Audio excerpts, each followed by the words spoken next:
చేయి ప్రార్థన, మోకాలు దేవుని యొక్క సాగిలపడు. నువ్వు స్థుతించడం మొదలు పెడితే, సాగిలపడడం మొదలు పెడితే, దేవునికి మహిమ చెల్లించడం మొదలు పెడితే, ఎవరు నిన్ను దూషించారో, ఎవరు నిన్ను అవమానపరిచారో వారందరి మధ్యలో నీ ముఖమును నా దేవుడు సంతోషకరమైన ముఖముగా మారుస్తాడండి. కనపరచగలిగే ముఖముగా మారుస్తాడు.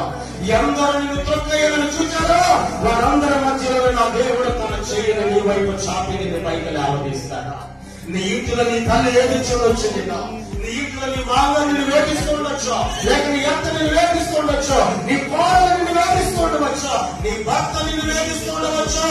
ప్రవచనం ఎత్తి, వాగ్దానం ఎత్తి, బైబిల్ గ్రంథం ఎత్తి దేవుని సన్నిధిలో ప్రార్థించడం మొదలుపెట్టు.